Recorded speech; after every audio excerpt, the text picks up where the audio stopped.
This is the Stop Playing Podcast with Sham and Shaka. I'm Sham. I'm Shaka. What's going on, Sham? Friday, Sunday night lights. Yeah, Sunday night lights. Yeah, good. That good was saying. right on time. Yeah, that was what we call a Derek Jeter bobble, where he's still gonna get you out, but you bobble it real quick, get you out. How you doing? Great. How are you? I'm great, Sham. I indulged in one of our favorite activities today. Brunch, and we've talked over the course of the podcast over the last year, so we'll talk about this a little bit. But today was the first day that I really felt like, all right, I can indulge in an activity like I did before the pandemic. So I went to brunch. I went to brunch today. It was a date brunch. It was a brunch date. You had a brunch date like a month ago or a month and a half ago, like. Yeah, but this one, I still brought my mask and I still practice social distancing. But the point being, this one felt a little bit more 2019-ish rather than 2020-ish. So DC lifted its mask mandate? Actually, I think they're not going to officially do it until May the 21st. I saw earlier today on the shows. Maryland did.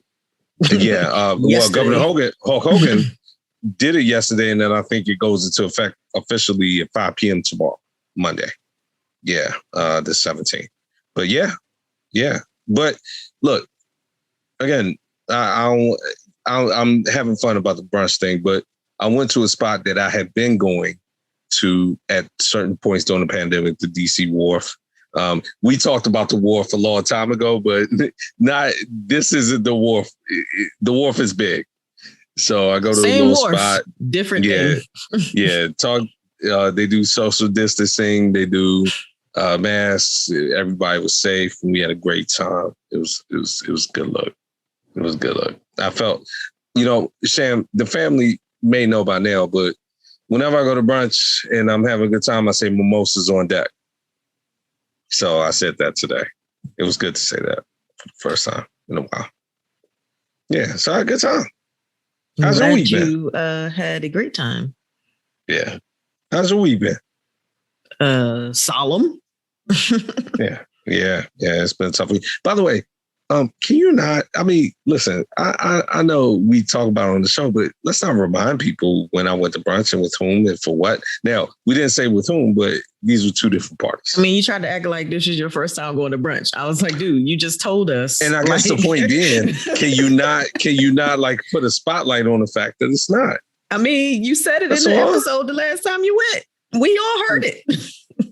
Which is why we don't need reminders. I mean, you don't, but they I might have somebody listen. And that's my problem. How?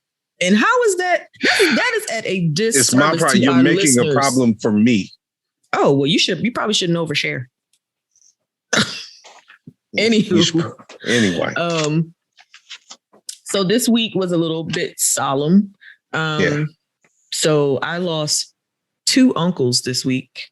One on Wednesday, the brother of my stepmother, he passed away from a short battle with lung cancer. He was at stage 4. And then yesterday in the morning, which is what I had talked to you about, I lost my mother's brother to a bunch of complicated things, mostly a lot of fluid that the doctors could not get control of. So awesome. That's kind of been my week. So everybody just kind of keep prayers out there, throwing up for the Sham family. Yeah, I'm sorry for your loss, and the family is as well. You went through the night, but we were prepared not to go tonight, but you wanted to go tonight. Yeah. And but the family's with you. Family's with you. But yeah, solemn week. Now, I will say before that, any Sham stories? You've been giving us some good ones and some resolutions. No Sham stories? So I got a couple. Some things have been happening. Follow up to last week's episode when I talked about the Wacky Wednesday at Wegmans. That's what we like. A follow-up resolution. Let's go. I did receive a phone call from the manager of not the store, but the manager of the fresh food section, who is the overseer of that particular place. We had a good little conversation. He talked about himself as being an over communicator, because he did keep saying the same things over and over. I ain't even want to call him out on it, but I can't stand that, by the way. And many dear people in my life do that, but keep going. I personally do not like to repeat myself. And if I am made to, I get extremely frustrated. So I feel you on that. But I mean, he was just apologizing, like just over and over and over. And he asked me for more details, description, everything. And he said, I already looked at the schedule from the time that you were there, but I just wanted to confirm. And, we're going to take this very, very seriously. And the next time I come into the store, they're going to give me a full refund. And then they're going to give me some free items. Like I said, they always try to give you something for free. And he said, and I know that that's not why you told us about it. I know you're not looking for anything, but we have to offer something, because we don't, we want you to continue to. And I'm like, all right, just handle the dude, because that joint was ridiculous. Yeah. So, okay. That's how that but he called, tried to resolve it. Mm-hmm. And good. Your concerns were addressed. Yes. Good. All right. Well, listen. Sometimes sharing story time is uneventful in the sense that there's a resolution and we can move forward. Guys, here's the story. Write a letter. Or do a chat. Yeah. My God. I don't understand how y'all had the stomach or time for this. Yeah, but good. Well, sometimes the chat is, you need to do the chat because you get an instant reaction when you do the chat. When you send the letter or the email, you got to wait and then all that kind of stuff. And in the spirit of chatting, I got an email from Shipt. Shipt is like Instacart. Have you ever used Shipt? No. Okay, it's same. But I know it. I've heard of it. So as a Target Red Card holder, they gave their Red Card holders free membership to Shipt. Mm-hmm. So, you can either do the Target drive up delivery, or you can have somebody shop for you. I've done it a couple of times through the Target app. And then Friday morning, I was sitting here. I was like, I got to get some things from the store, but I don't know if I want to go out. And I remembered Shipt sent me a coupon saying that if I spent $50, they were going to take $25 off. Winning, right? Winning. That's a win. Right. So I said, where am I going to shop? So I decided to shop at, do y'all have these in DC? It's a supermarket, a German supermarket store called Lidl. Yes. Lidl? Yes. So I never tried it. They just put one up not too far from my house. I believe there's one in the Northeast.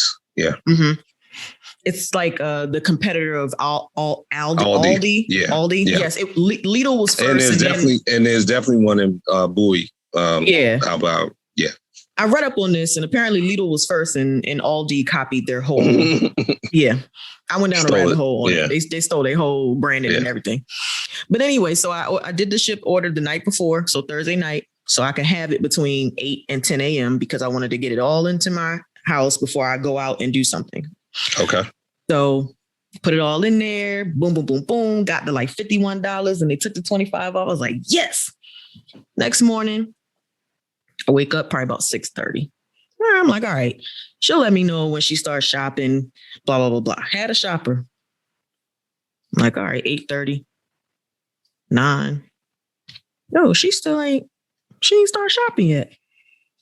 9:35. Mind you, the delivery window is 8 to 10. At 9:35, this chick has not started shopping yet. So this means she's not going to be at my door by 10. Mm-hmm. Went on to the chat. Had to let them know, look, my shopper ain't shopped yet. I don't know what's going on, but I had something I needed to do today, and now I'm not going to get my stuff by 10. Oh, we're sorry, Miss Sham. We'll take her off, and then we'll assign a new shopper. Your new window is up to 12 noon. I said, all right, 12 noon. That's good. I can still get done what I need to do today. Half hour later, someone claims the order again. And who is it? The same one that couldn't get here between 8 and 10 claimed the order and was supposed to get to me by noon. So you can see the name and all that? Yeah, you get the name and the face of the people. Yeah. Just like Instacart. But usually with Instacart, you don't see it until they're actually about to go shop. Like they don't claim it like hours before and pretend like they about to go. All right, so I'm like, look, I probably should just tell them I don't want this particular person, because if she couldn't get here between the first slot, what makes me believe that she's going to get here between the second slot? So she didn't start shopping at all at any time to get me my products by 12. So I sent them another chat. And they're like, oh, God, I'm sorry, Miss Sham, blah, blah, blah, blah. We really, really apologize. I said, why would the same person claim my order if they're not going to shop for my food? It's ridiculous. So they were like, we're going to make sure that she's unlinked to any of your orders in the future. So boom, boom, boom, boom. And then we're going to make your order a priority and make sure that any shopper that's out there that they got to get to yours first. Whatever. Fine. So I get a dude. He texts me immediately. I will be shopping for your order today. But then he lets me know that he's running a little behind. And I'm okay with that. Why? Because he said something. Because he lets you know. Yeah, that's fine. So I'm like, all right, cool. It's in communication. Long story short, as you would say, I didn't get any of my items until 3:30 p.m. Well, that sucks. Yikes. 3:30. Yeah. So letter writing time, right? Oh, I've been chatting throughout all of this. Yeah, but that's fine. But then export the PDF of the chat and then put it in the letter. Oh, no. They already were resolving the issue. They had given me credits along the way. True. All right. Okay. Good. But I probably won't be using Shipt anytime soon. Actually, I have a quick shocker story that I didn't even think about. And this is very quick. I spent some time last week was Mother's Day weekend. And I went to my mother's house. I was getting a chore taken care of for her. That was part of the weekend of things to do. Her grass needed to get cut. You know what? Yeah, I'm not even going to you went to your mom's house to cut a grass. Oh, no, I didn't. Oh, that's right. I met you. Yeah. I met you. Yeah. You're not cutting the grass. You met me before. Yeah. I went to arrange to have the grass cut, which is what this story is about. So, as I would say, long story entirely short, the only reason it got to this point is because her normal person flaked out. So the grass was a little high. So I, at the last minute, arranged something. The Thursday before the weekend, hey, Mom, they're going to be there on Monday. Amongst other things, that was not my Mother's Day gift for all y'all that's dude, are you serious? Yeah, no, that's not my Mother's Day gift. But that was part of the, Mother's Day package. Went over there, spent the night. And I was like, yo, I'm going to be there on Monday. You know what I'm saying? Get the guy together, get all that while I'm doing work, this, that. Doesn't show up. And it was through a service share. It was one of those kind of. Like a TaskRabbit? Exactly. Yeah, it wasn't TaskRabbit, but yes, that same kind of ilk. Sham, they have a chat. That's what made me think this. They have the chat. He didn't show up. Now, in the thing, they said, we'll come Monday or at the latest Tuesday. So in the chat, I said, Monday morning, please let me know if you could get here today. If not, it'll be tomorrow. That's fine. Communication is key. Because guess what? When I tell my mother that they'll be there on Monday, Monday is going to be miserable until they arrive. Especially if I can't give it time. I would just cut I'm trying to work. So finally, midday Monday, I'm like, look, it's a possibility to be tomorrow. Well, what? Oh, okay. Let's just say they'll be here tomorrow. Let me just lower your expectations. We get there Tuesday. What time are they coming tomorrow? I don't know. Sham, they communicate with me on Tuesday and say, after no communication at all, me going in chat, calling support, call queue, hours. Oh, you're supposed to get a call back. Nothing. I'm writing letters. I wrote a letter. I get a call back at 8:00. A Black person Oh God. And I'm gonna say it. I'm gonna say it, y'all, because again, this is like the DMV and everything else. We do our own selves injustice out here. Excuse me, Mr. Caldwell. I can't make it out to blah blah blah blah blah blah blah today. It's 9:00. I know you can't make it.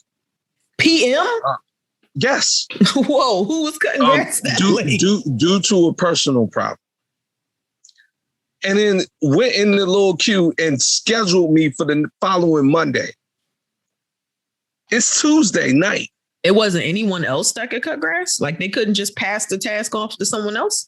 So I went in and found another person come Wednesday morning and took myself home. I spent the first 2 days out there of the week dealing with this. And my mother breathing down my neck. Rightfully so, by the way. This was not her fault. Because I told her it would be done. But the point being, it's one of those things like, yo, y'all got to get it together, Black people. Like us, our people. Now, most of us are good for it. But some of us are out here giving a bad name. That's all I'm saying. Actually, the person who cut the grass was Black also. And excellent. I'll be using them from now on. And they weren't even in service. But that was my shock story for the week. And, I wrote a letter, Shan. Filed a complaint. I filed a complaint. I am very shocked. Because you see me, I don't like writing letters, but when I write one, it's like anything else. I like Kirkin. Kirk is like one of the things I like to do. Yes, so, you are the resident Kirk box. So yeah, it's kind of a Kirk. Kirk on paper should be entertaining. Exactly, because I got time to think about it, delete, and add some more stuff. Man, we've been telling a lot of stories. You want to tell the people where they can find us or what? No. Just kidding. You can find us at www.stopplayinpodcast.com. Scroll all the way to the bottom. You will see all of the podcast platforms we are available on, most notably Apple Podcasts, Google Podcasts, and Spotify. Also iHeartRadio and our host Podbean. You can also check us out on our YouTube channel at The Stop Playing Podcast, at Facebook and Instagram at The Stop Playing Podcast, and on Twitter at Stop_playing_pod. Send us an email at info@stopplayinpodcast.com if you would like to give us some ideas for the show. Yeah. I was listening to one of our old shows. They were talking about, we used to like when you guys used to drink during the show all the time, this and that. You could hear it. And you had said like, we don't really do that anymore. But yeah, give us ideas, guys. We like your ideas. Some we'll take. Most we probably won't. We'll take the good ones. So Sham, listen. I think it's been a sports heavy week, actually. So we're going to get through the news. It's been a lot of good entertainment, but sports is going to be really fun. A lot of important news, but just really kind of we'll touch on it. The GOP in Congress, the Republican Party, at least in Congress, is a circus. Now, I know a lot of, Republicans in general in life, and they're just kind of keeping their head down, waiting for like some adults to take over the party again. But let's start with Matt Gaetz. Matt Gaetz is a frat boy congressman. His associate is what great state is Matt Gaetz? Florida man. He's a Florida man. Florida congressman. Yeah, Florida congressman. His associate is going to plead guilty to something. Now, we don't know what yet. But all the charges are related to underage girls, transporting girls across states, escort services, drugs, all that. So, I mean, anything that Matt Gaetz' associate is pleading guilty to is a bad look for Matt Gaetz. Period. Wasn't there also a lewd affair with a 17-year-old girl? Yeah. 17. That's a song by Bobby Brown. But anyway, go ahead. And Joel Greenberg is the guy I'm talking about. And he is the person who allegedly hooked Matt Gaetz up with this 17-year-old girl. So if he is pleading guilty to anything, he's doing it to get a deal, which probably includes giving up stuff about Matt Gaetz. So Matt Gaetz is in trouble. It's really like ridiculous because I mean, obviously the whole thing is ridiculous, but I find the most minutia of the ridiculousness. The Venmo tells every single person. Well, I always do my Venmos on private. I never have a public Venmo, but some people aren't as keen to do that. And I see that all the time. Like, I don't care why you gave your brother money for this. Like, right. But that is what like really just drives me crazy about this. Like, because I mean, public or private, no matter what, it's on the record what it's for. Right. Because so like you could like the example you just gave. Yeah, you're right. I agree with you. I don't know why people feel the need to make public their Venmo transactions with their best friend. But at the same time, no matter what, even if you make it private, it can be pulled up later. So why in the world would you do anything that you wanted to be kept hidden on Venmo? And yet this is what these men were doing. It's like, what are y'all doing? Yeah. So I love it too, because Matt Gaetz, again, a disgusting human being. We've said it 100 times. I've said it 100 times. I love that if he suffers a downfall, it will be based on his own stupidity and for a crime that I can't even relate to. Like, it's one of those things, like, if you get sent to jail for having sex with a 17-year-old girl, like, I don't even have to even try to empathize with you or sympathize with you. Put your ass in jail and throw away the key. And let's keep this thing going. But all right, so that's what's happening with him. Liz Cheney, as we talked about before, it was official this week. They got her. They went ahead and removed her from party leadership in the Republican Party. So look, and I listened to our episode before, and I think we both were clear, but I want to be crystal clear. She's not, obviously, she's still a congresswoman from Wyoming, but she's out of party leadership. But they will probably primary her. They will get someone to try to run against her. But in general, her power in the party has completely been removed. But she's used this as kind of a, clout moment. Like, yeah, I mean, I'm out here like, I know y'all, I knew what you were going to do. And I wanted to take this hit to say that, I'm not going to go out here and go with the lie. Yeah. She knows she's going to be all right regardless. Absolutely. I mean, that's Dick Cheney's daughter. Exactly. Yeah. I mean, it's nice to be able to make a stand knowing that you're going to lose basically nothing. You're completely protected. Okay. Right. Yeah. You're fine. I'll be all right. I'm just taking a hit because I want to make a point. Yeah. Okay. You wouldn't be doing that if you was poor, bitch. You're not going to be the third leading person in Congress anymore, but you're still Dick Cheney's daughter. And you can walk into any Republican room in the country and get a free drink if you want. Like, stop it. But at the same time, it is hard. Like, okay. Yeah, so I'm glad we're having the conversation like this, because it's important to say that it's not like, Liz Cheney is getting like stripped of all her, responsibilities and put out in the street penniless. No, she's just not going to be the president of the Glee Club anymore. But how she's being treated and dragged by her fellow members is a reflection on 45's influence of the party. That we both said, right? Coup de grace, overthrown. No more Glee Club for you. So much fun. Yeah. This Glee Club thing, I don't know where you got that, but I like it. No, I'm basically saying like this is the equivalent of not being the president of the Glee Club anymore. Correct. It's not like you're not still in college or in the club. I mean, she's in Congress, right? She's still in Congress. That's what I'm saying. Like that's what I'm comparing it to, because that's what. But she was the third highest member of the caucus, and they took her out of that leadership. Okay. Bye now. I mean, that is important. No, it is. Like, you're absolutely right. Yeah. But and I think the bigger thing is how they're talking about it and how they treat them. Mm-hmm. And I think a lot of women took exception to that.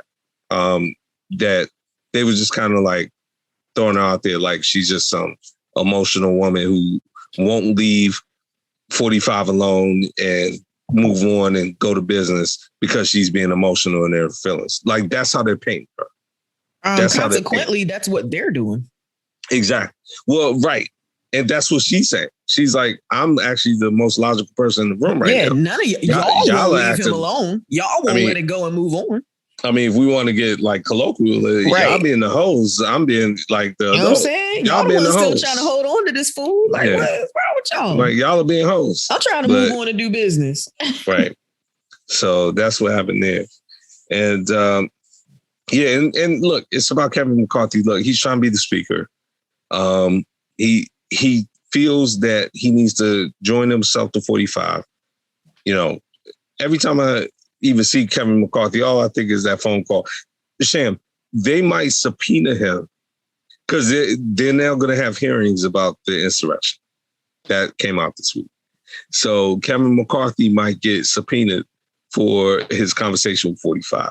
The Kevin conversation, which I hope we need to hear the rest of that. I need to hear it. But the point being, I feel like he'll probably resist that, and he might even lie about it. I mean, whatever, because he wants to be the speaker so bad. And he believes that if he ties his fortunes to 45, that's the way to do it.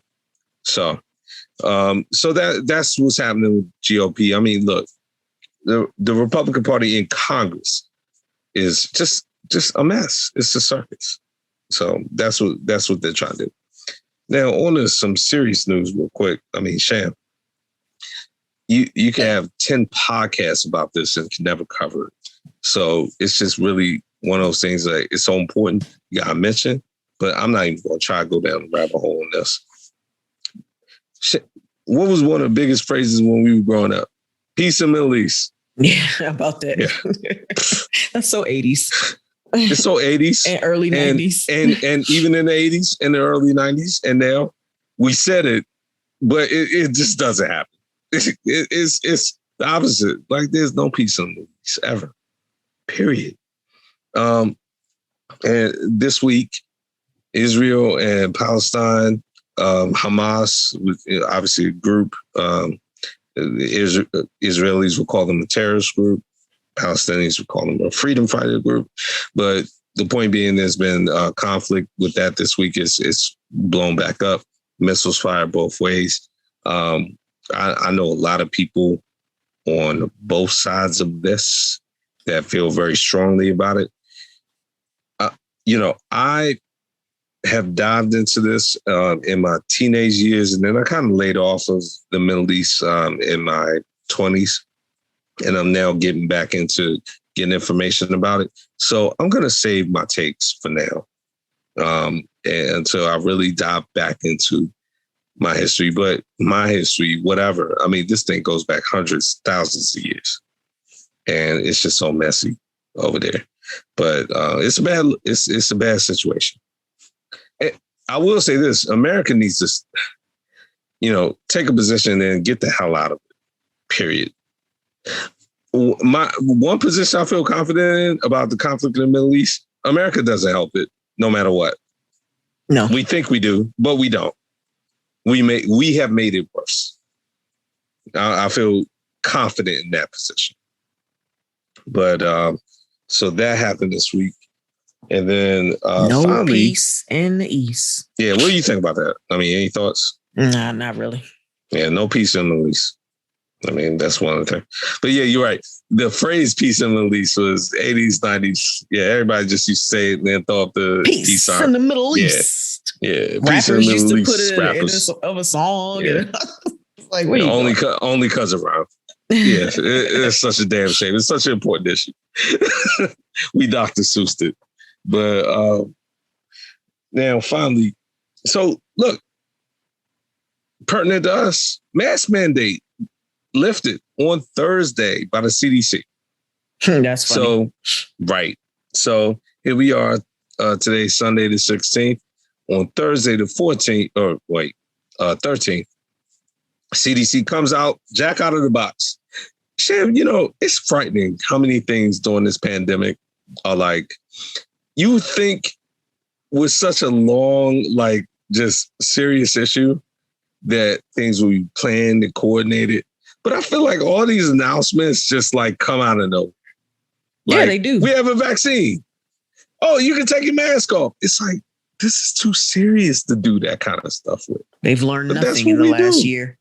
No, nothing. So on Thursday, the CDC just jumps out the box and says, you can take your mask off.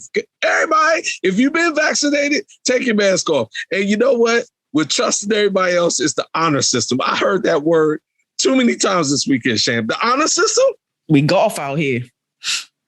Sham, what have we said since the end of the year episode? It says, this is a trash country. We can't trust a trash country and the citizens with the honor system? Yo, we've already established that people cannot be left to their own devices. They can't be trusted. Which is why we have laws anyway. So the same people who are going to be running around acting like they had a vaccine are the same people that were running around last year talking about, I don't have to wear a mask. I'm not sick.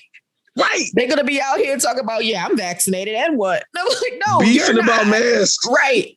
So you're telling me a person who's beefing about masks went out their way to get the vaccine, and then you're telling me that same person is going to be honest about not getting the vaccine and therefore going to put a mask on? No. That's a double negative no. Exactly. Like, follow that logic train off the cliff. Like, stop. We're going to trust the honor system. Guess who's still going to be wearing hers? This chick. This guy right here too. Like literally for the next 3 months, every time I go out, I'm gonna look out. Sham, when I went to brush today, it broke my heart. DC have been good about it. Anytime I had to step outside before, 80-90% of the people had masks. Today, 80 or 90% of people did not, and I was like, 50% of y'all have not been vaccinated. Liars. Y'all couldn't even get vaccinated because DC took so long to roll it out the proper way. Yeah, y'all probably still waiting. Yeah. Ask somebody where they get vaccinated and watch them come up with a lie. See how long it takes. Where you get vaccinated at? Oh, CVS. No, you didn't, because they didn't have that for 2 weeks ago. And it's only one actual CVS in the city that's doing it. Right. Which one? Oh, yeah, exactly. Because you don't know the one that's doing it. Yeah, stop it. My God, the honor system. Look, I like Rochelle Walensky. I think she's done a great job so far. CDC, she's at least been very communicative. But she and everyone else, there have been mixed messages from the CDC about, okay, so you're going to tell everyone that they can go out without masks or whatever, but then you're also going to say, well, we trust people to make their own decisions and we trust enforcement to the locals. But no, don't trust enforcement to the locals. That's what happened that got us in this situation, and we don't want to be like India. That's all. Yeah. I'm glad now she said, and I watched her earlier today, and she was like, look, the only reason we even feel good about it because we got a vaccine out and this and that, and they have done a good job in general getting a vaccine out. But man, I just feel like don't leap too far. When you've already made good advances, don't go jump over your skis and then undo everything good that you're doing. Honestly, I felt like we could have just finished out the year and started fresh in 2022. I agree. We could have done that. But that is not what's going to happen. Well, you know what they're looking at? We're opening up this summer. They want everybody to be out here this summer, spending money, traveling. Yep. Tourism needs to go up, all that stuff. That's what they want. And the sad part is, and I was talking about this on Freshie, the sad part is traveling is going to go up. Movie theaters, all that kind of stuff, recreational stuff will be fine. But the eviction moratorium is going to get lifted. And you want to talk about demoralizing? Yeah, all these people want to get put out on the street this summer. And it's horrible. And inflation going up, gas. Look, we don't even got time to talk about it today because it's going to unfold. But it's starting to look like the 70s out here, the mid 70s. And I love Carter. It wasn't his fault. But the point being, gas lines and all that stuff, we had it around here for different reasons. But I'm a Carter baby. Right. And he's a good player. He gets unfairly. But anyway, point being, look, the world will be a little different. Yeah, it will. Before we wrap up the politics and news, I just wanted to bring up, because you did allude to it a little bit. So last week there was a cyber attack on one of the gas pipelines. Mm-hmm. So there was a huge gas shortage. People were freaking out and everything like that. And, some people blamed it on Joe Biden's America. You know what else they blamed on Joe Biden's America? I do. Let the family know if they did. Apparently, the shortage of Chick-fil-A sauces is Uncle Joe's fault. Ridiculous. So Chick-fil-A apparently announced that they had a sauce shortage, and a lot of people were speculating it was because the delivery trucks didn't make it to the locations because of shortage of gas. So of course that's Joe Biden's fault. And yeah, there was a bunch of tweets about it, and people were like, "Oh, so Chick-fil-A is rationing their sauces." Here's the thing, and my sister does this, and it irks my soul. You got 8 nuggets. Why you need 3 different sauces for those 8 nuggets? I don't, you know what I'm saying? Like, and this is not something new, because I've been to Chick-fil-A's in the past, well before any of this was even an idea of Joe Biden running for president or becoming president, where you go there and you ask for sauce and they say, no, you can only have 2, which is good. You do not need all these sauces, folks. Why you need a Chick-fil-A, a Polynesian, and a sweet and sour for 8 nuggets? Come on, people. I mean, I've been known to use 2 sauces for if it's more than 4 or 5, I'll use 2. I want a different flavor, Shan. It's okay. I don't know about 3. I don't know about 3. You are part of the problem. I'm part of the problem? You're part of the problem. You are. All right. I'll seek help. I'll seek help. Well, if we don't got anything else, that's all the political world news we got for tape. Ready to get into some entertainment? Always. It's really always sports, but let's get into some entertainment. So what are you still watching? I am still watching Sham. Look, you're not going to be in Star Wars. Like, I guess. I'm over it. You've watched the required Star Wars watchings so that you can at least be engaged in a conversation, but you're not going to go in the Bad Batch. Don't do what I need. I have the higher ground. Sorry. I know. Yeah. Ewan McGregor. Hey, excellent work. I mean, to step into Sir Alec Guinness's shoes. But anyway, all right. The Bad Batch is spectacular. So let me ask you a question before you continue. Okay. I was just, okay, go ahead. Is there anything that Star Wars produces that you don't find spectacular? Because I feel like you always use that same adjective for anything Star Wars. I'm glad you said that. So yeah, because that was going to be my point. Since Star Wars has gone on Disney Plus, their stuff has been spectacular. Is there anything that Star Wars has produced that's not spectacular? Yes, a ton of Star Wars stuff has not been spectacular, especially a lot of the movies. Jar Jar Binks. Right. Yeah. Like the universally prequels. Unspectacular. The prequels, for example. Now, I like Revenge of the Sith. We both do. But yeah, the other 2 prequels, I took what I liked out of them, but they were horrible. Yeah, like a lot of the stuff they did before Dave Filoni came in. So don't get me started. But the point being, The Mandalorian been great, and then The Bad Batch. There've been 3 episodes so far. Episode 3, Sham, sent a chill up my spine. And chill. Like, yeah, and I said, like, people who watched it, Sham, they were doing stuff on there. It's like, should kids be watching this? And I'm not talking about like anything sexually. Yeah, it's like violence. The violence. Oh yeah, I like that. Yeah. Nah, they're not playing.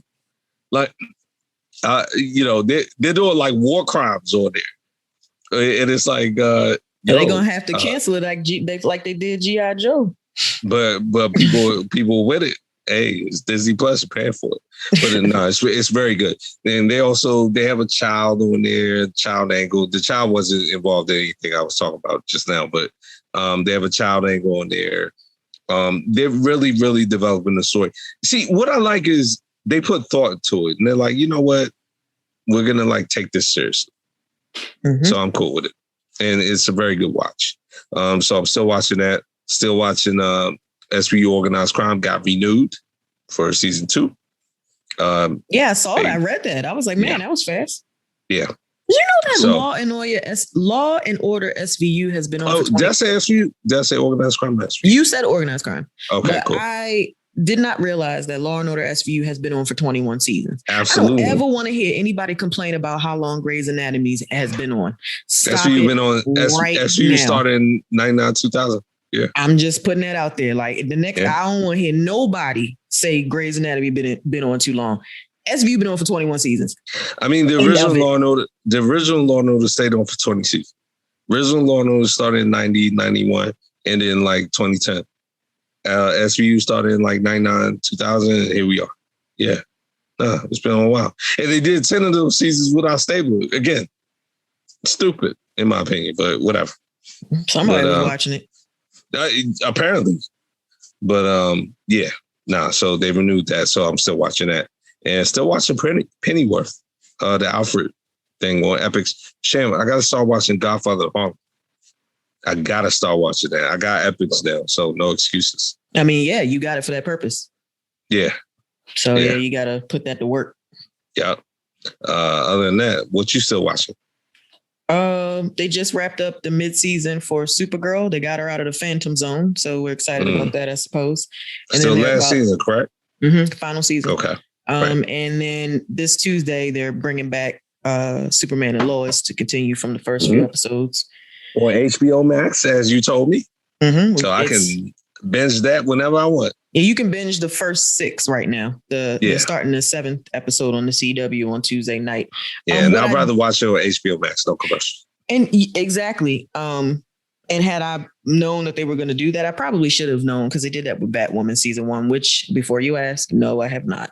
I think what I'm going to do is wait for season 2 to wrap up and then just do both. Yeah. And watch Titans too. I know I talked too trash about it, but you'll like it. The other thing, so I never did really talk about Young Rock.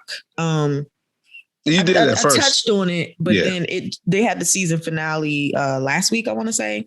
Okay. It actually ended very well. I don't like the corny running for president storyline, but I do because he uses the reflections to discuss like his journey and stuff. So he's always going back and talking about his childhood, high school, college.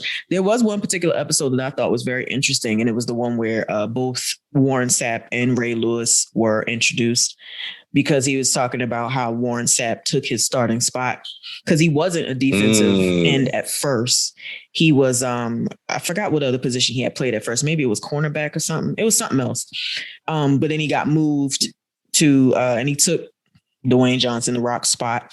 And he basically was battling to kind of get playing time from that point on. And then there was one time they were out having like a meal, and it was him, Warren, and Ray Lewis, and everybody knew who they were. And their friend was like, "Hey, you should be looking at my friend here, because they used to call him Dewey." And they were like, "Who do you play for?" Oh, nice. And they were all playing for the U. Yeah. And then they kind of did a reenactment of when he sat through draft night and he didn't get drafted. So he ended up getting an offer from the CFL.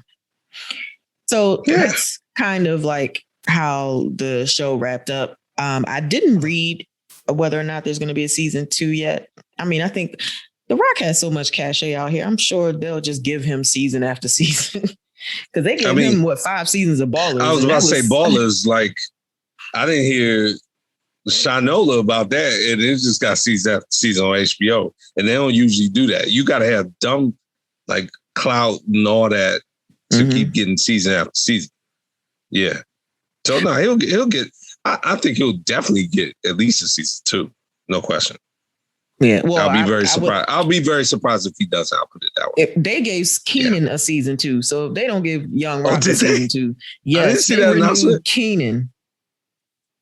I feel like NBC feels like it owes Keenan. Like, I think they do for some reason. Yeah, I mean, for some reason, he was a soldier on SNL. Yeah, he's the longest cast member in like history or something. Exactly, he's a soldier. Like, hey man, we're gonna give you a show and we're gonna give it a chance. And I mean, he's got tenure now, like the college professors. He's tenured at NBC. He's tenured, and on top of that, you start a show during the pandemic, you get a little bit of a mulligan, right? It's got to be a decent. Although it should be, Sam, if you think about it, what's your opinion? It should be the opposite, because if nobody's watching your show and can't nobody do nothing, then what they go? That part, and I'm glad you brought that up. There was a show that came on last summer on CBS called United We Fall. It had Will Sasso in it, and the girl that played Taino on Nickelodeon a long time ago. They got 8 episodes, and last summer was when really nobody was taping stuff. So you are absolutely right. Nobody watched. People were forced to be in the house, and you still are not getting the ratings. No, we can't do it. Like, no, we need to get you out, get somebody else in. Nah. Christina Vidal, that's her name. It just came in my head. But I feel like Kenan, he probably wrote in there like, y'all can't cancel me after 1 season, period. I don't care what happened. Like, I need 2 seasons. I've been on SNL for like 20 years. Like, Kenan's like 40 years old. Yeah. So, yeah. Give him another season. Now, again, I haven't watched 1 second of that show. Actually, you kind of like talked me out of it. Even if I thought about it. Show's trash. Show's trash. I watched the entire season too. It got better. It became less and less trash, but it was still like, it was just hard. Like, it's one of those shows. Does it still need a laugh track? It needs the live audience. It needs it. It's trying to do this Modern Family type thing, and God. Don Johnson's still like a main character. Yeah, he's his father-in-law. Oh, he's married to a white woman? Nah, a biracial woman. Oh, Don Johnson married to a black woman that had Kenan's wife? Right. Okay. I'm a little intrigued. And yeah. He actually, Don Johnson is surprisingly hilarious. He's one of the good parts of the show. Right. Like, I never looked at him as funny, but the sarcasm is pretty good. All right. Well, yeah. I might throw Kenan a bone and just watch it real quick. It might be do you think it'll be on Peacock? Because it's definitely on Peacock. Okay. All right. Yeah. All right. Well, we'll see what happens there. Other than that, anything else you watching? I did mention that I'm going to go down the Harry Potter rabbit hole and I posted this on my social media because television has done a marathon since Friday. It's been nothing but Harry Potter movies over and over and over. And then I've been catching them just intermittently. And I'm like, all right, man, what? Just go ahead and go down the rabbit hole. So they're all on Peacock as well. Commercial free. Boom. Haven't started them yet, but I'll let you know my progress. Yeah. So, I used to think about Harry Potter like I thought about A Song of Ice and Fire and Game of Thrones, where I was like, I probably shouldn't watch all of them unless I read the books. But kind of like Lord of the Rings, I wasn't really that captivated in the material. I was like, all right, I'll just watch the movies. I mean, it is what it is. If I ever get around to reading books, that's fine. So that's how I felt about Harry Potter. So I've only watched from beginning to end. I have seen the first one, but I saw that one like late. The 6th one and the 7th one. And really, the only reason I watched Harry Potter is because Alan Rickman is in it. So wait, Hans Gruber himself. I don't understand how you can watch the first one and then the 6th and the 7th. Like, and actually, you're making more sense out of it than even I did. I watched. And here's the order in which I watched the Harry Potter movies. Half-Blood Prince, which is the 6th one. Or 5th one, whatever you want to call it. Deathly Hallows Part 1. Deathly Hallows Part 2. Then I went back and watched the first one.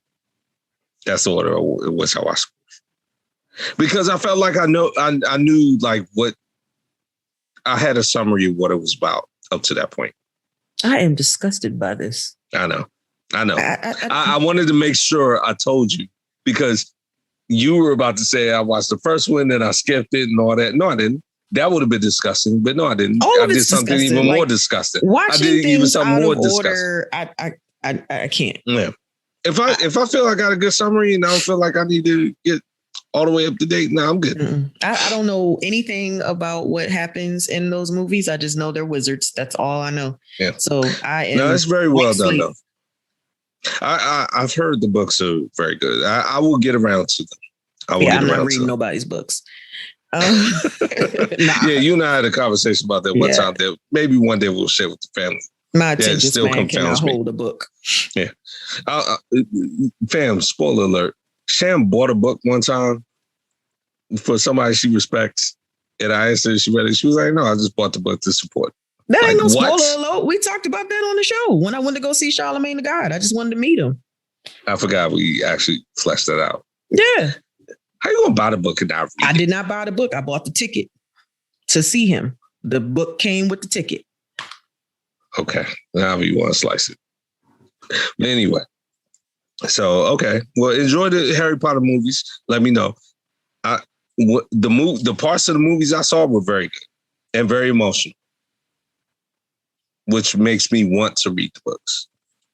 So, yeah. Anyway. All right. So, what was the biggest entertainment news this week, sir?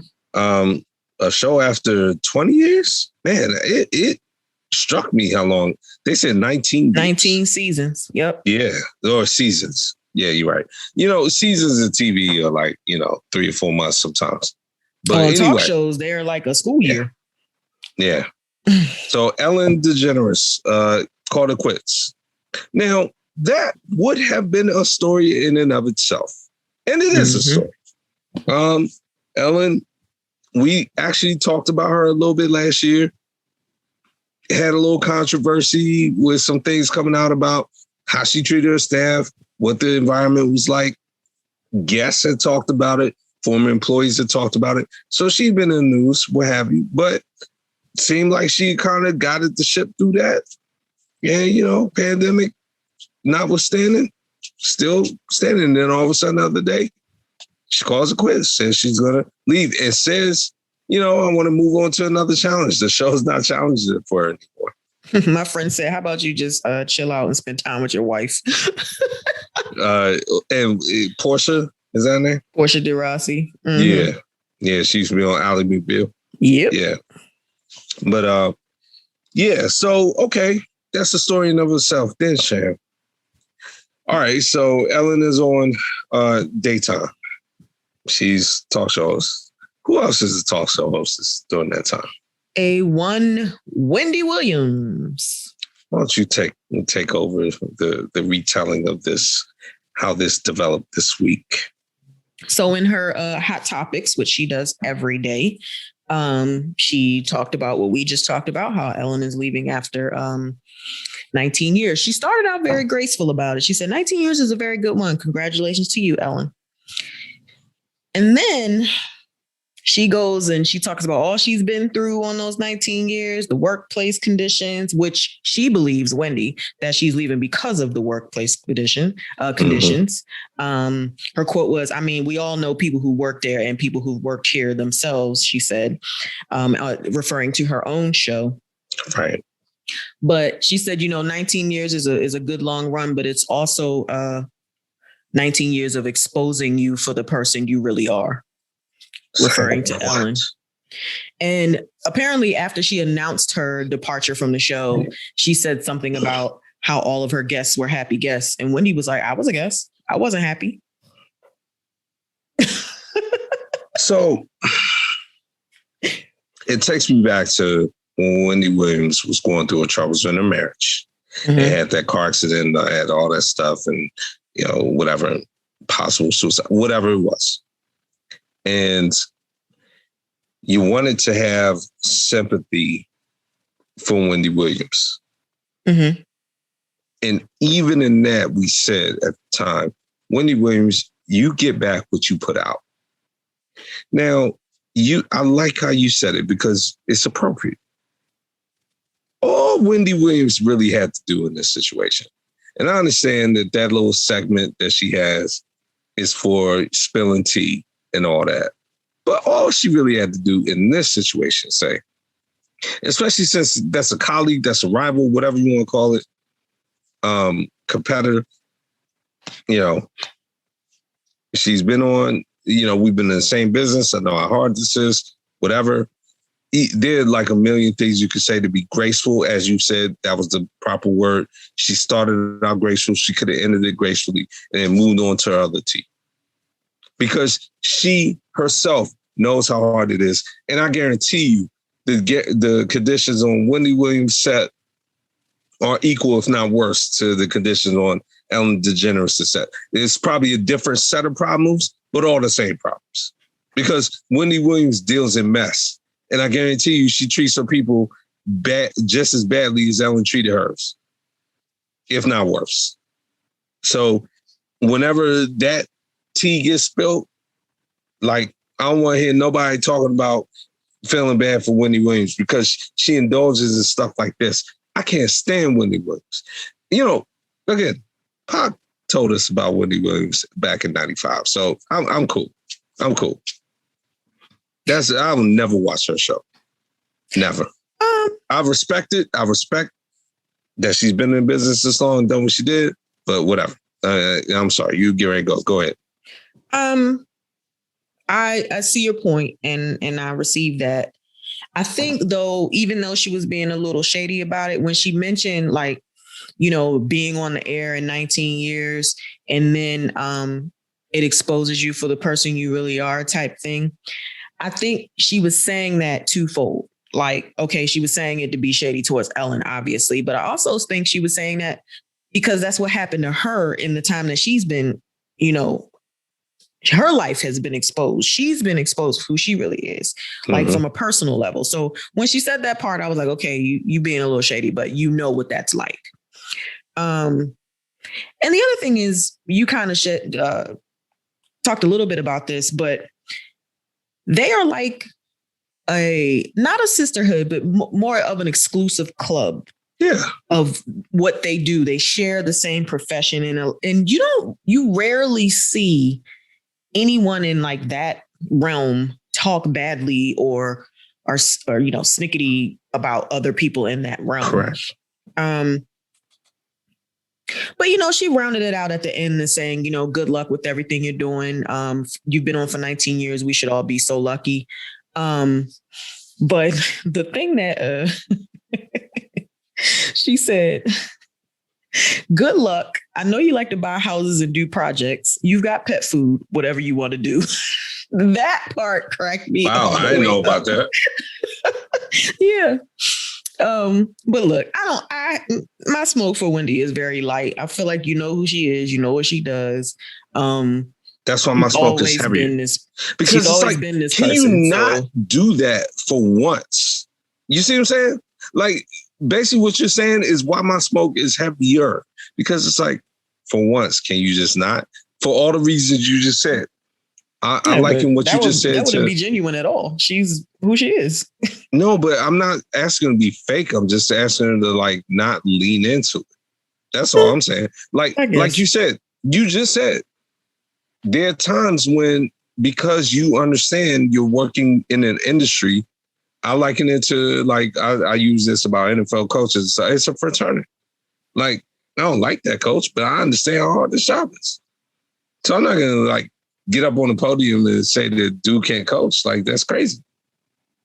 Or like, whatever. I mean, there's a million other, like, you know, whatever comparisons you could make. But the point being, it's like, okay, you start gracefully, then you end gracefully, and you clean it up, but you want to get your pettiness in there. Why?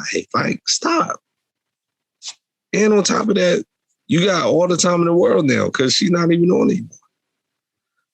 And whatever. But we both set up points. I understand. Yeah. My smoke is heavy.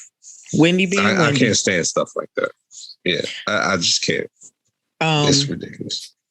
So moving on to like, I want to say a throwback or a remix, as I like to call it. Remix. Yeah.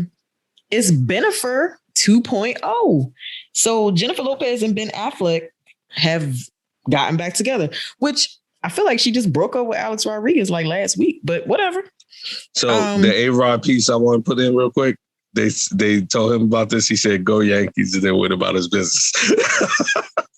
A-Rod, I don't even understand. It was like, he literally just stole that from me because I was going to say that. Oh, really? But, yeah. Oh, okay. I'm sorry. I thought you were just mentioning him and then go move on to them. That was the punchline. But it's cool. It's cool.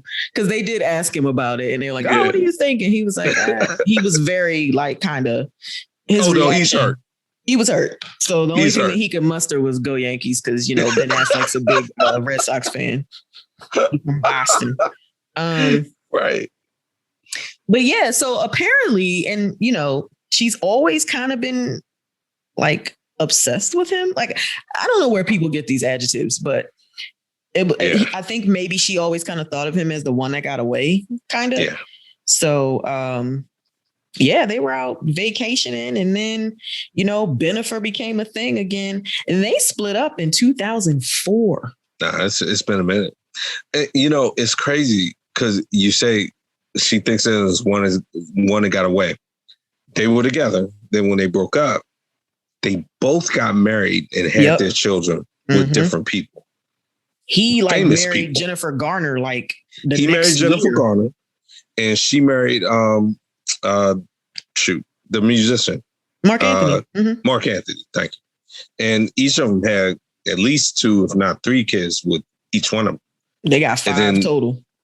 Right. So, okay, 2 for one, 3 for the other. And then now, the kids, because all this was a while ago. So those kids are at least teenagers now. Yep. Whatever. So now they're kind of living their best adult life. And now they're back hanging.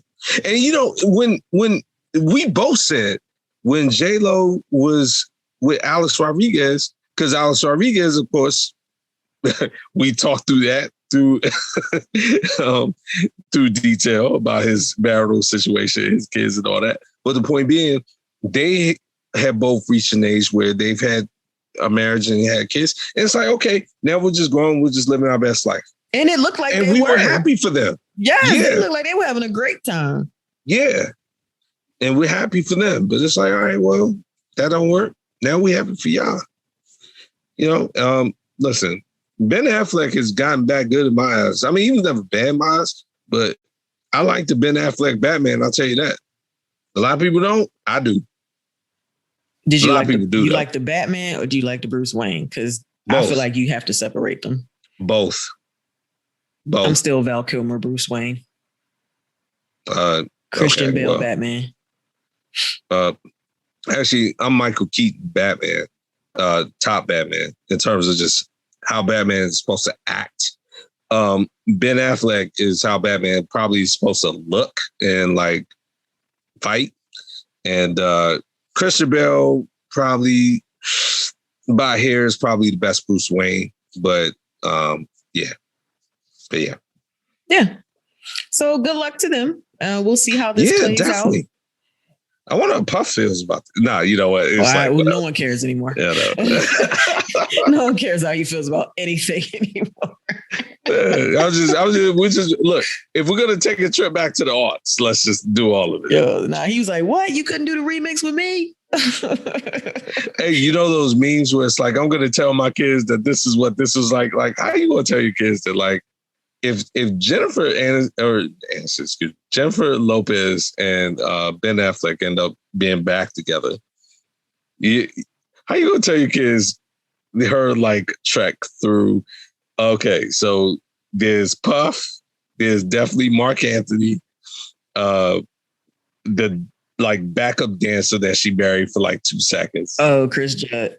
Yeah, is that his name? Mm-hmm. Yeah. But it's like what? And then she was with Puff, and there was a shooting in a club that broke them up, and that's how she ended up with Ben Affleck. Exactly. Yeah, there was a whole Law and Order about that, by the way. Oh, what's Chris Judd before Ben Affleck? Man, I don't know. There's so many. Yeah, but good for them. What Matt Damon did the bro code. Because he totally knew they would get back together. But everybody kept asking him. He was like, oh, they're back together? I didn't know that, but I think that's awesome. I was like, yo, I can hang with Matt Damon. See, that's the Jason Bourne, move. You don't know about that. Yeah. Good for them. So what we got? We got a COVID update for one of our favorite recent stories. COVID time. Enlighten me on this update, please. So earlier this week, Tom Cruise finally, spoke out about his COVID rant last year where he was on set overseas filming Mission Impossible 135. And he had that huge upset rant about someone not being careful and possibly spreading the virus around for the crew and the set. So he came out this week and defended himself and saying that, he basically doubled down and said, like, I said that for a reason. It was a very bad time during the pandemic. And, his only thought was that the people that would lose money not being able to work if the virus had spread within the crew during the filming, because those people were there working and doing jobs. So if one or two irresponsible people were to come in and, the virus had spread, then those people would have been out of work. So he doubled down. He's like, look, I meant what I said. I'll say it again. Yeah. And we know he always going to mean what he says. And you and I talked about this before the show. And I think we're in agreement. Well, no, we are in agreement. Tom Cruise was right about what he did. Look, when you're in the Tom Cruise business, the execution of Tom Cruise's words are always going to be an issue in the way he expresses himself because he's just extra. So it gets hard to defend what he says because of the manner in which he says it a lot. But you and I both, we talked about it even before the show. The man was right. And, people like George Clooney and all that were like, he was right.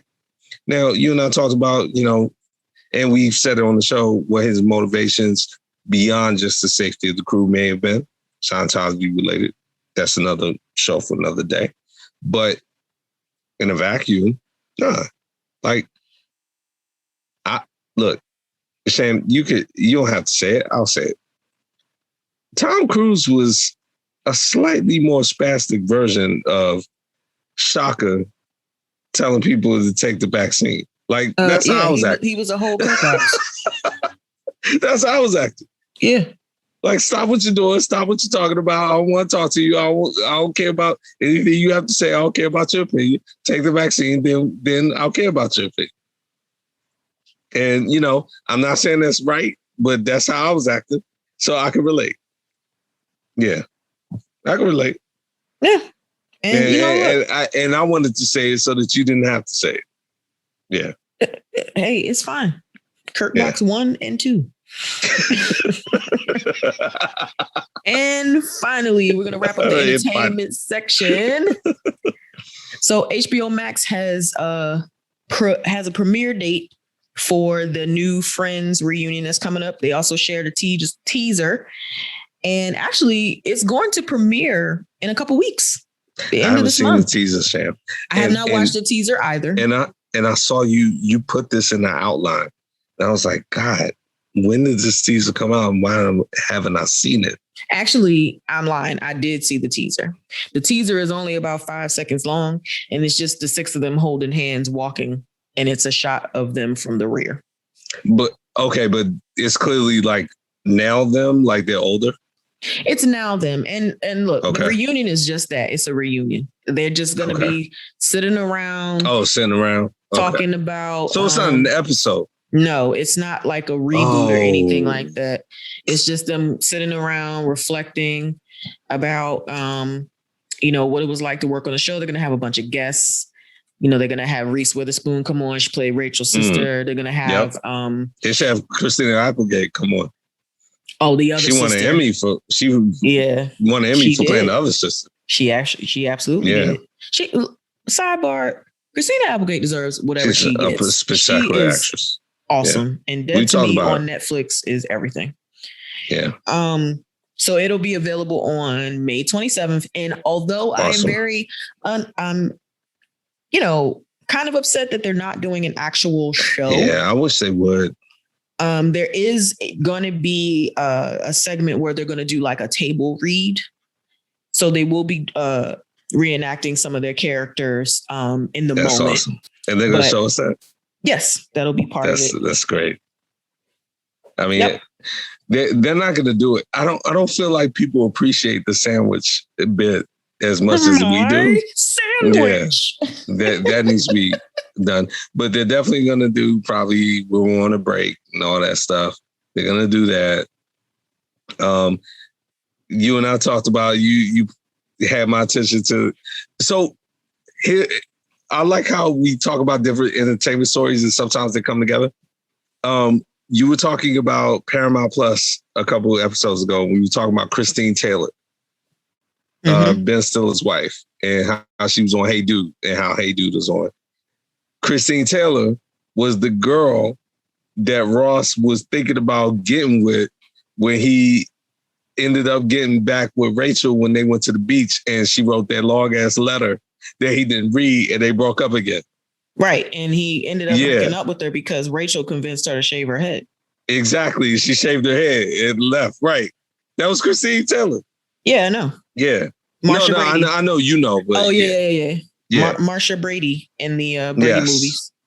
And yo, she looks just like her. She does. She was a perfect. Yo, like I was like, this is damn near scary how much she looked like her when they made those movies. It was crazy.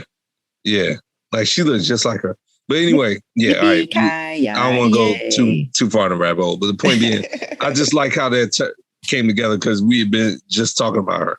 And that's one of the best Friends episodes and amongst a bunch of Friends episodes. I can't wait for this. I will watch this. And this will be on Thursday, May 27th on HBO Max.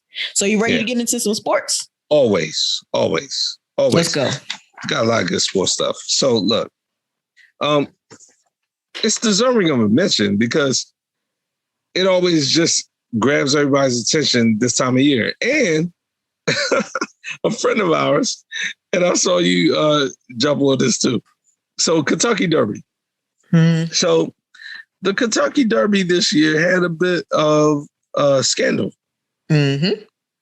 Now, we are at the point now, the Preakness was just run yesterday. So we're on 2/3 of the Triple Crown. But the horse who won the Kentucky Derby, who won the Kentucky Derby? Medina Spirit. Yeah, thank you. Medina Spirit, right after, or a day or two after the race, I'm not going to say, they tested positive. The horse tested positive for something. Some type of testosterone enhancer. Performance enhancing. It was either the cream or the clear. Right.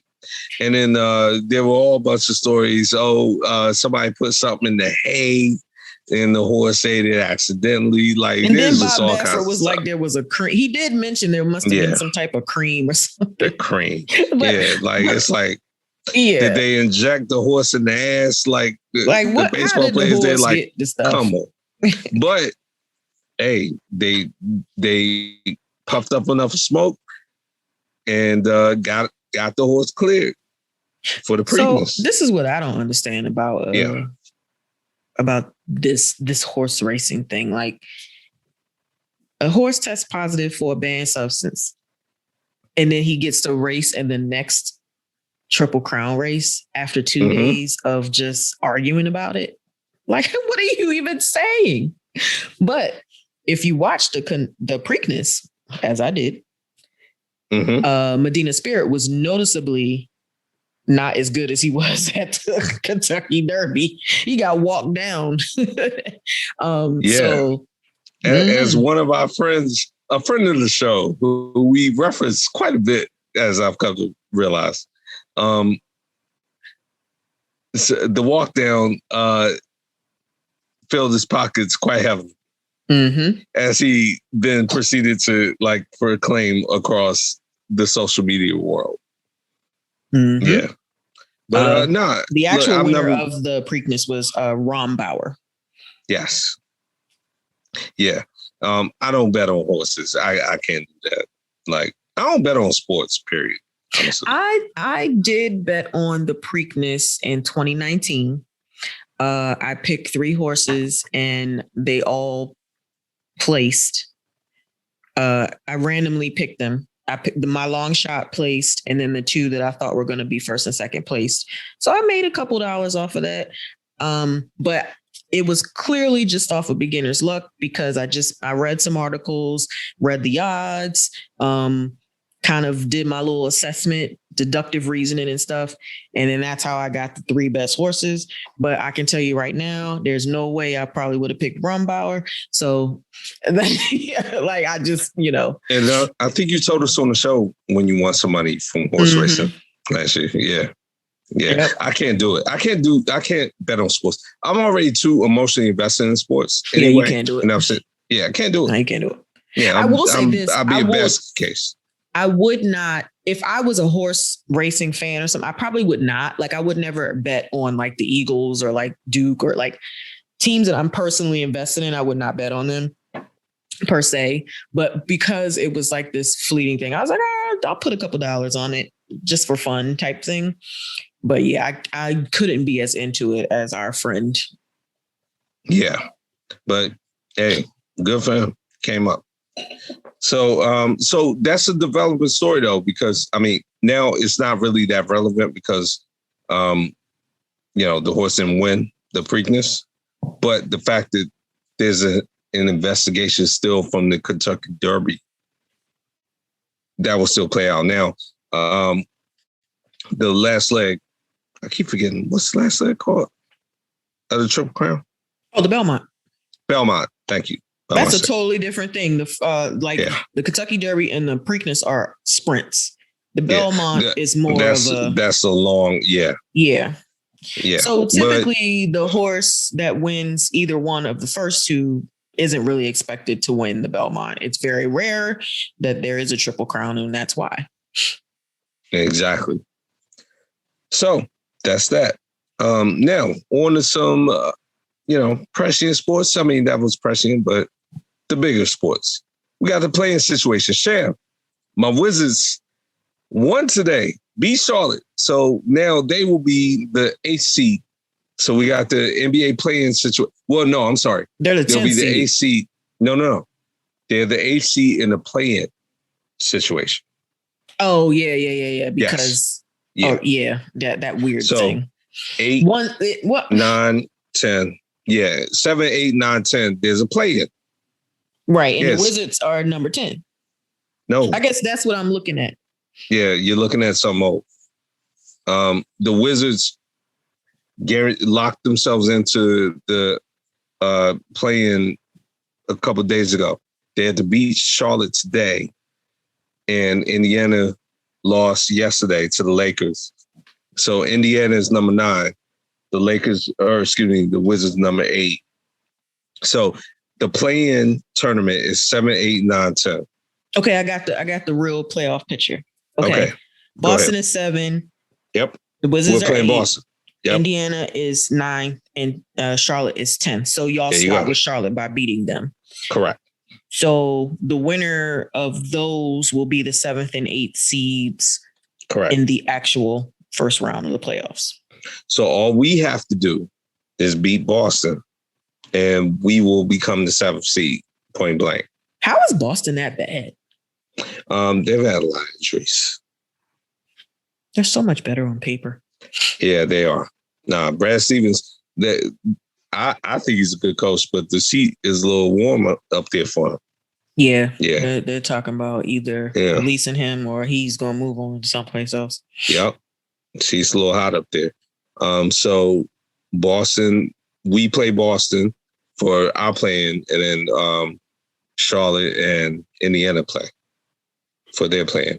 Now, for the 7 and 8, the winner of the 7 and 8 advances immediately to the 7th seed.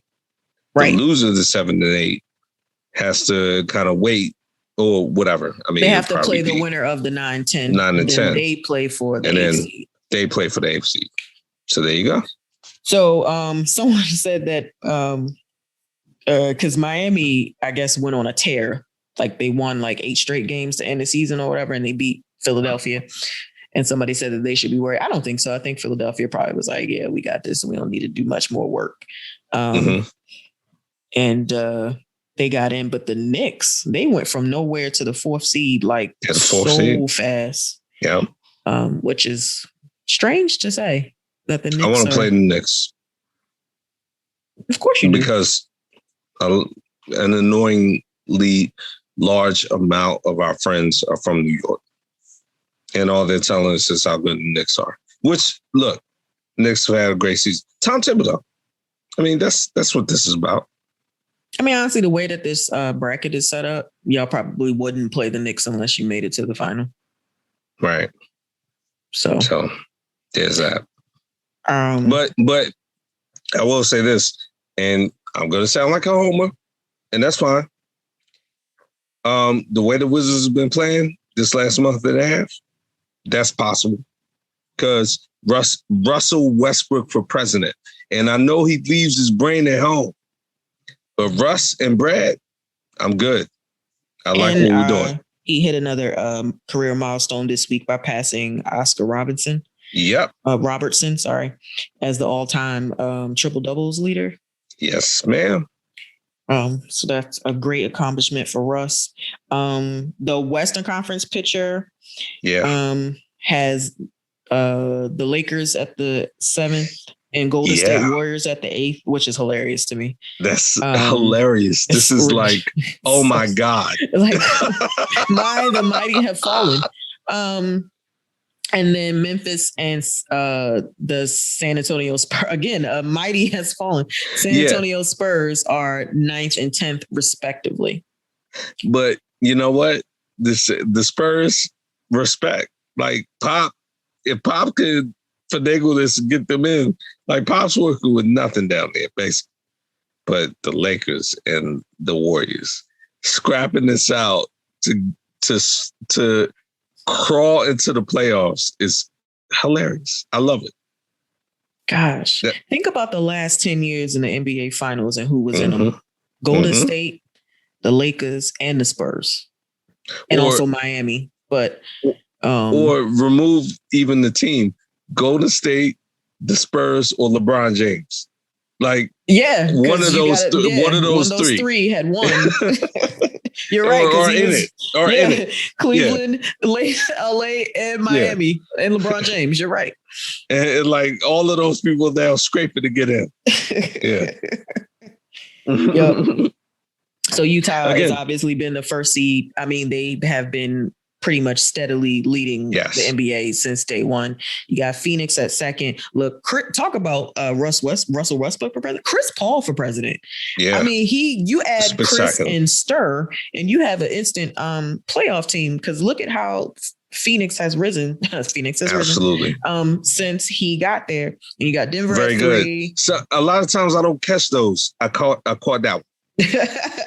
And look, I didn't even mean to do that. It just Phoenix has risen. Yeah, it kind of just flowed.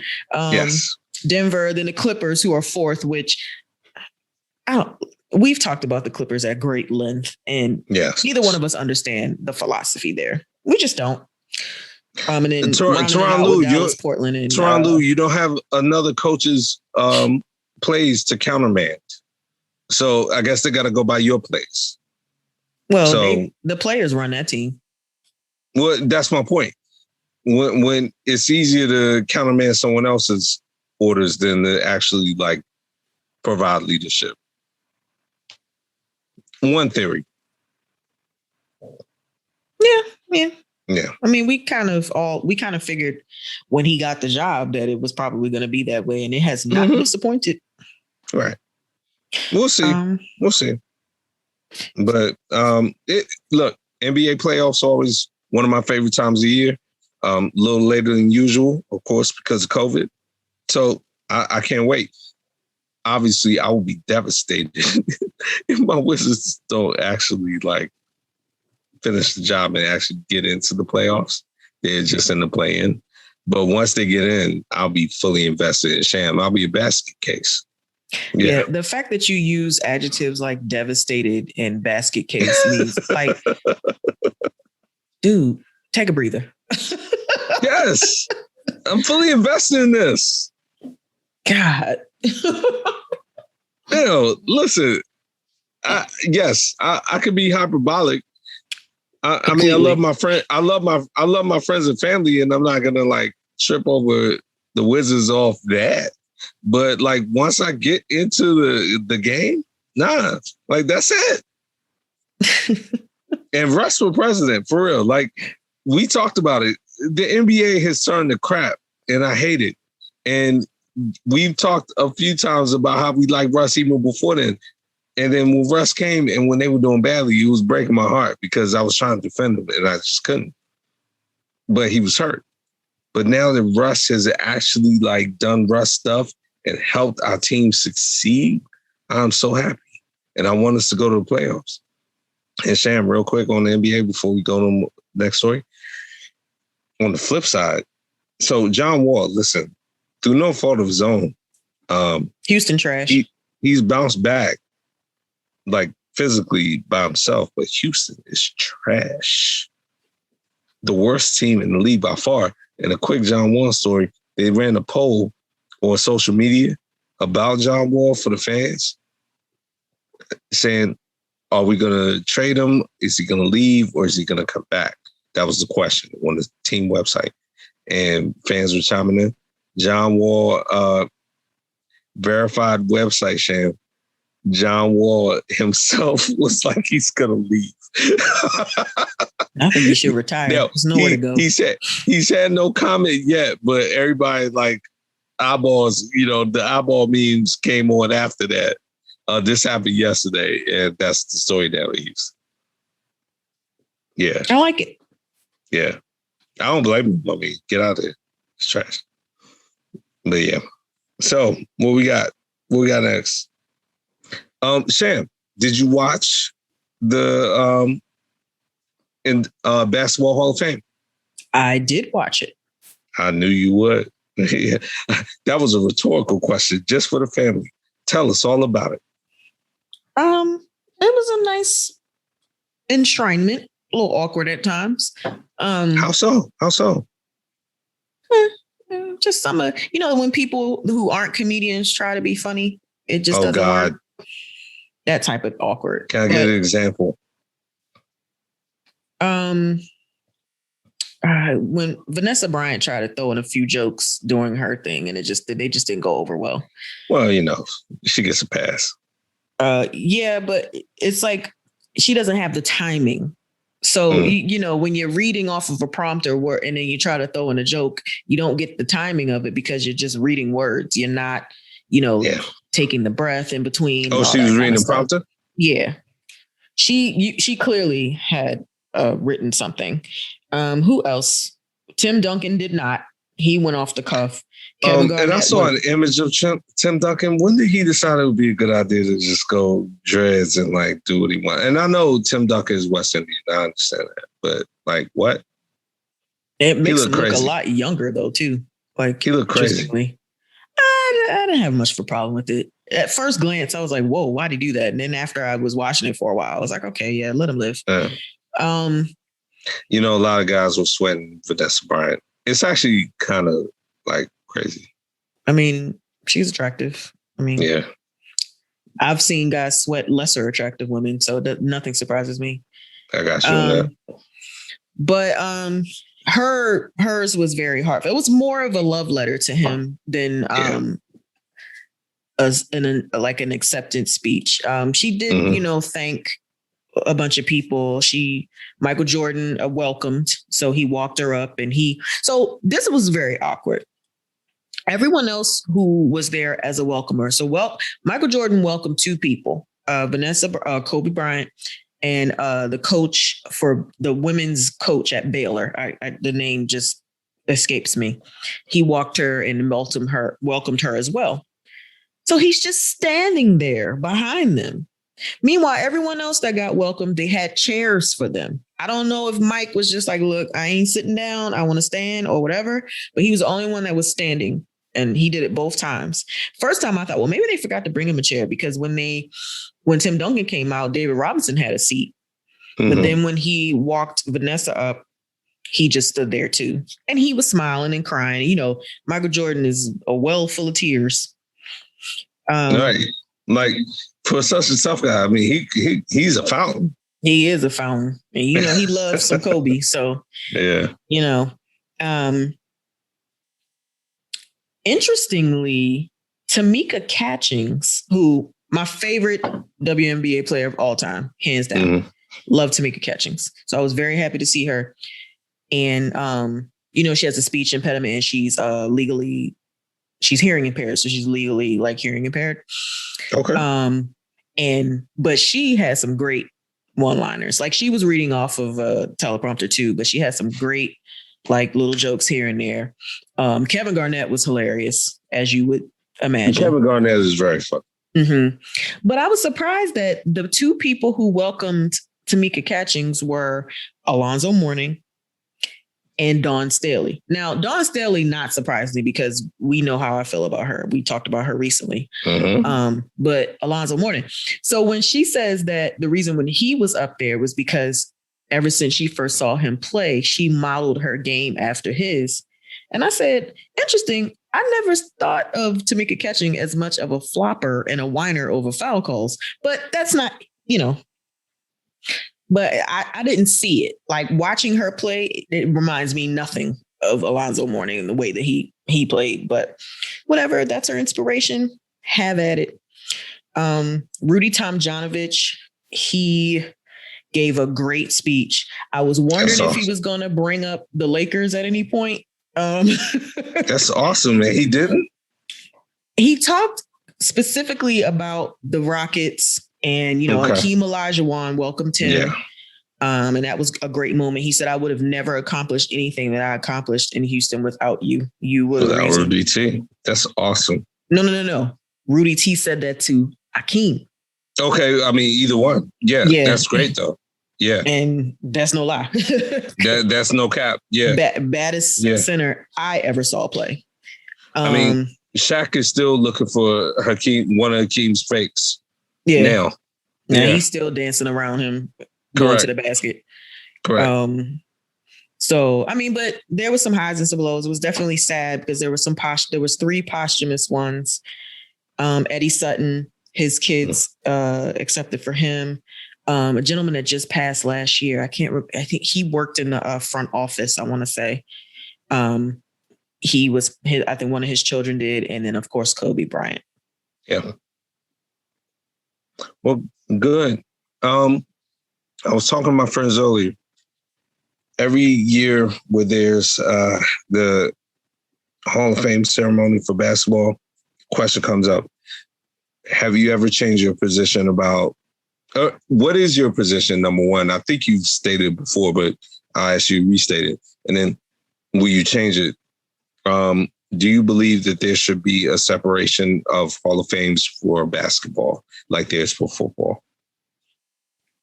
No, because it's the Basketball Hall of Fame. It's not, right. But in football, it's like you got the Pro Football Hall of Fame and you got the college and all that. Right. Do you believe there should be that separation for basketball? No. Okay. Now, are you saying that because you're a traditionalist, which you said before? And so if there's not a good reason to change something, not to change it? Or do you honestly believe this is the best way? I like it. I don't have a problem with it. And I mean, and there is a college basketball Hall of Fame too. So yeah, it got started in 2006. Yeah. I mean, when you look at basketball in its total, because if that's the case, then I mean, there will be a lot of people that wouldn't get put in. Like, I feel like, specifically, and I think we brought this up because of Grant Hill, because obviously Grant Hill's college career was 10 times better than his NBA career. And I think the totality of the two is what got him in. Yeah. And I think, but the unfortunate part of that is someone like Christian Laettner, who was probably one of the best college basketball players in the history of college basketball, will probably never be in the Hall of Fame because his NBA career wasn't so great. Okay. So, and aren't you the person on record? On both sides. Okay. Well, before we get off this, aren't you the person on record when we were talking about Baseball Hall of Fame where you were like, I don't want to see people who shouldn't get in. So if people have to get let out. Or get kept out. I'd rather that happen than people who don't deserve to get in.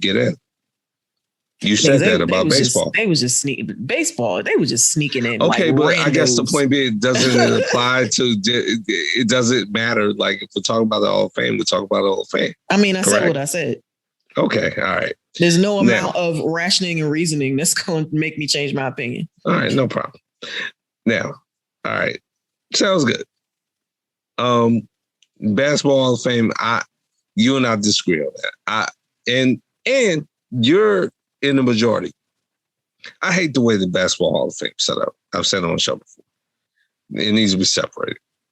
And to your point, there's a college basketball Hall of Fame that was started in 2006, probably for all the guys at the rec center who don't feel like they got their props. Probably for the Christian Laeteners. Fine. Now, this probably would have been more appropriate in What Are We Watching, but this is a mention. Dark Side of the NFL. So Vice is a channel I've talked about before. They did Dark Side of the Ring about wrestling. So they've started a new show about the NFL called Dark Side of the NFL. And Sham, this is why I brought this up. They did their first episode last week, and it was about Chad Johnson. Completely about Chad Johnson.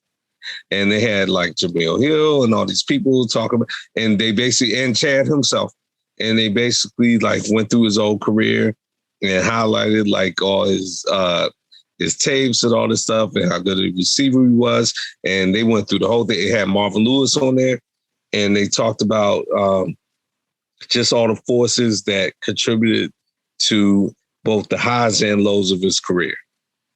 And it was basically kind of a cautionary tale on how, the media plays a large part in the player's career if he allows it and that kind of stuff. But I thought it was very interesting. It took me back to the art champ. And of course, because they brought up Chad Johnson, they brought up like Randy Moss and T.O. and all that stuff. And it just took me way back to the time when I just loved watching football and fantasy football and all that. Seeing touchdown dances and all that stuff. I mean, they do it now, but And I want to bring that to your attention. Chad Johnson, for me, I feel like he gave the media exactly what he wanted to give them. Like they didn't portray him in any particular light. I think he was portrayed exactly the way he wanted to be portrayed. Remember, he used to make the list and call out the quarterbacks and stuff. Oh, they did all that. Trust me, I have forgotten half of the stuff. Yeah, I feel like he was portrayed exactly how he wanted to be portrayed. But the interesting thing about Chad Johnson is that he doesn't drink. He doesn't drink alcohol, a lick of it. Oh. He does not party. He does not hang out. He doesn't do any of those things. And what he's been doing recently, specifically last year during the height of the pandemic, is he was cash apping people who tweeted him that they needed their rent to get paid or for whatever bill they needed. Yeah. They would say, hey, can you give me this much for this? And he would cash app them and then he would pay their bills. He was doing that pretty much almost every day throughout the pandemic. And I'm sure they didn't mention that. No.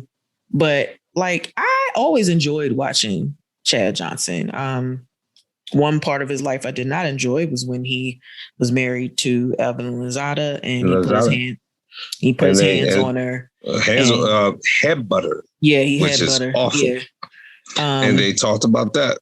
They did a whole gamut. Watch the special. But, I think you would really watch it. I think you really aside enjoy from that blemish, I always had a great deal of respect for him because I thought he was a really good athlete. Mm-hmm.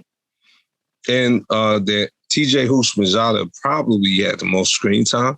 Well, they went to college together and played together. In Cincinnati. So I would say TJ Houshmandzadeh and Samari Rolle.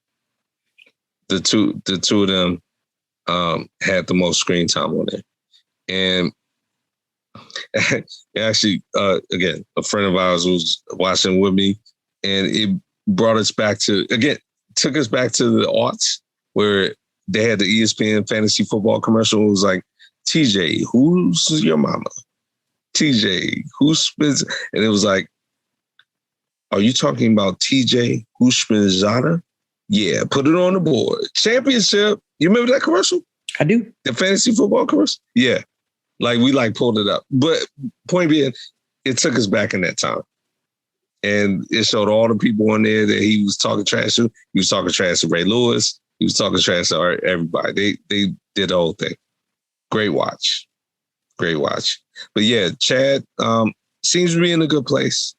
Sham, when you watch it, they do dramatizations on there.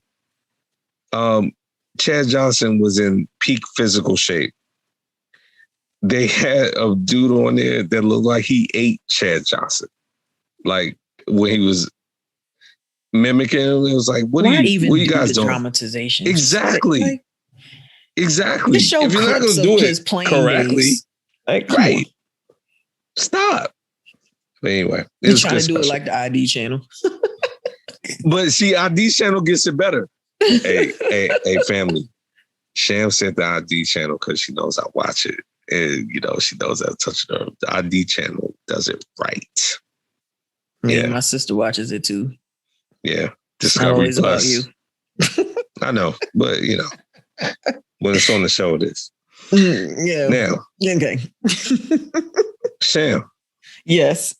It's the NFL offseason. I know you said you're on the record. You don't really pay attention until August, but there's some things we pay attention to because we have to get prepared. NFL release schedule. Yep. Anything you excited about? Not really. The Eagles schedule looks dangerously difficult.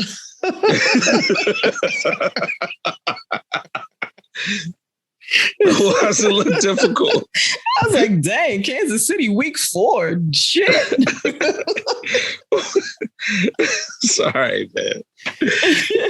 Kansas City could be beat, man. We'll take it. Look, so family, it'll be a good year because for the first time for you guys, the Eagles will play the Raiders this year.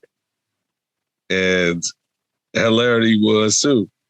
Because I guarantee you, by that point, I'll be a basket case. You'll be level-headed, but I'll just be out of sorts about my team.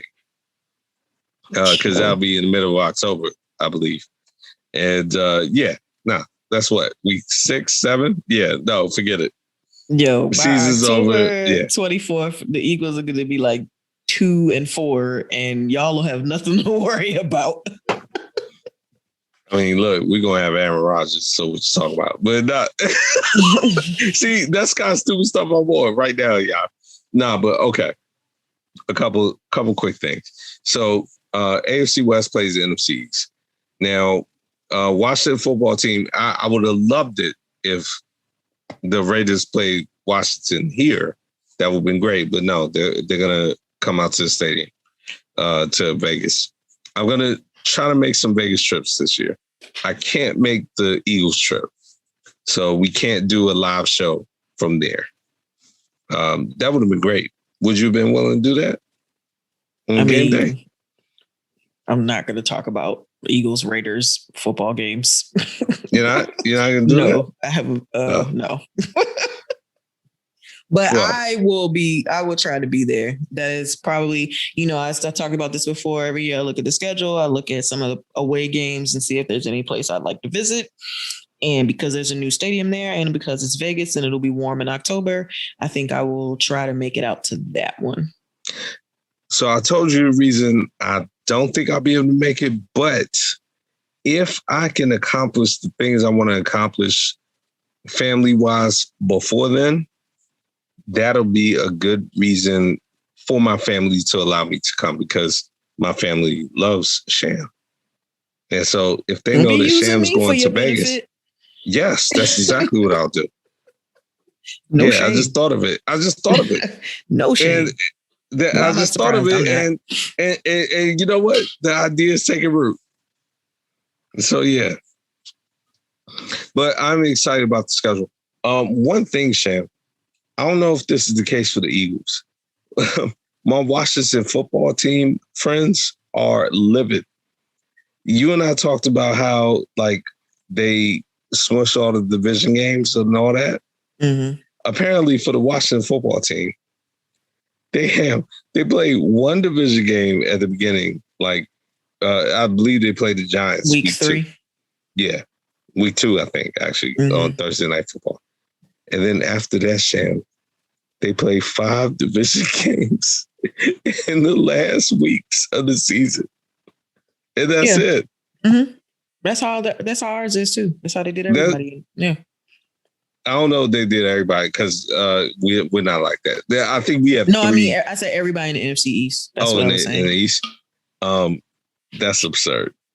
It is. We play the Cowboys week 3, and then we don't have another division game until the end of the season. And 4 that's straight absurd. At the end. Now, it's Giants, Jets, Washington, Giants, Washington, Cowboys. That's how it sends. You know what? This is punishment because NFC subjected us to bad primetime TV last year. So good. That's fine. Let's allow some of the other teams that are good to play. I don't care about all that. Yeah. We're playing the Cowboys on Thanksgiving. I might go there. I might go down. Have you been to Jerry World? Yes, I've been to Jerry World. Yeah. Jerry World's quite spectacular. I haven't been to... I wasn't impressed. I was. I haven't been to Death Star yet, but I'll be going this year. I'll tell you what I was impressed with in Jerry World. That win we came away with. Oh yeah, y'all own it. Y'all own the Cowboys for a long time. Mm-hmm. Yeah. 88-yard touchdown from Vic to Deshaun Jackson, first play of the game. Ooh, y'all. I don't think I've asked you on the show before we wrap up. What do you think of the link? It's all right. A lot of people told me it's nice, actually. Yeah, it's nice. It's all right. Yeah, that's what I thought. Mm-hmm. Yeah, it's nice. there's a lot of food options. I do appreciate that. But yeah, it's a good fan experience in that stadium. I will say that. But it looks like 17 games are here to stay, at least for this year. Yeah, you know what? I'm looking at the schedule. I thought there were going to be 3 preseason games. There's only 2. Yeah, so it looks like. Oh wow! So there you go. Well, interesting. Do you have anything else? Nope. Yeah, I love it. Look at us landing the plane, wrapping it up. Look, thank y'all for hollering at us. Sham's gonna tell you where you can find us and all that again and all that. But man, this is 104, correct? Yes, it's 104. Yeah. See, I said 104 last time. I'm skipping ahead. Getting ahead of yourself. Getting ahead of myself. I'll let you take it away. Thank you, guys. The future. Yeah. You go ahead. Thank you guys for listening to this episode of the Stop Playing Podcast with Sham and Shaka. As always, you can find us on Facebook and Instagram at the Stop Playing Podcast and on Twitter at stop_playing_pod. Also at our website, www.stopplayingpodcast.com. Also on our YouTube channel. And coming soon, make sure you guys follow Shaka on his YouTube series, Front Street News. And we'll be giving you more information about when that will be available. And like we always say, no double dipping unless it's the podcast. Keep your chips on the plate, and we'll talk to you again real soon. Stop playing.